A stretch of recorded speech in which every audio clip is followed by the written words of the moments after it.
on a voulu faire comme LJ ce matin. Parce que dans la rime du matin d'aujourd'hui, LJ prend la parole pour réclamer le silence. Le silence n'est décidément pas la chose la mieux partagée par les habitants du continent. Oui, ici, on a plus de langues que d'oreilles et on ne se prive que très rarement de son temps de parole, ouvrant la bouche sur tout et sur tout le monde. C'est quand même assez curieux de voir avec quelle diligence et quelle dextérité postes et publications fleurissent sur des sujets dont la pertinence ne peut être comprise et analysée que par des intelligences calées. Ah, Zuckerberg, si tu savais ce que tu nous as fait. Aujourd'hui, des chômeurs donnent des cours de management à des chefs d'entreprise chevronnés. Des blogueurs conseillent des chefs d'État. Des petits garçons qui viennent à peine d'avoir leur premier rêve mouillé s'improvisent coach en relations personnelles et sentimentales. Les jeunes filles, quant à elles, pensent avoir voix au chapitre dans les choix de leur mère. Et la liste de ces incongruités est désormais sans fin. Le tout au nom d'une liberté d'expression à laquelle on renonce volontiers quand il faut pourtant s'exprimer sur des préoccupations sociétales plus pressantes. Mais comme objet de discussion favori de ces ivrognes, oisifs, aigris, tous transformés en tireurs à gages, ces noms que l'ardeur au travail et le sacrifice constant ont façonné. Leur vie est du pain béni pour soulager la misère de ces autres à qui le digital est devenu donner une raison de vivre. Oui, on parle des autres pour vivre. Ces autres devenus icônes, plus à la force d'action qu'à celle des mots, sont désormais utilisés comme strapontin pour la notoriété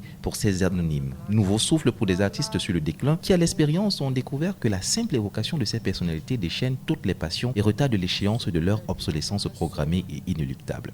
Pendant ce temps, les vrais détenteurs de la connaissance se réfugient dans un mutisme prudent, effrayés par la bêtise qui, dans ces nouveaux amphis, se veut désormais maîtresse de conférence. Oui, dans ces temples où la raison, la retenue, l'analyse, la recherche de la vérité, toutes ces choses qui devraient précéder toute sortie publique sont censurées au profit de l'invective, des opinions carrées, des avis définitifs, des postulats péremptoires, alors que sans aucune forme de fondement cartésien, ils se dotent. Ah, qu'il est loin ce temps où le silence était d'or et la parole réservée. Ces temps bénis où écouter était art et les artistes nombreux. Ah là là, chers intellectuels du méta et des plateaux télé, si vous commenciez à faire et à taire vos mots, à faire de vos vies des exemples, et si vous exploitiez un peu mieux votre temps libre, à lire, à voyager, à apprendre avant d'enseigner, c'est vrai.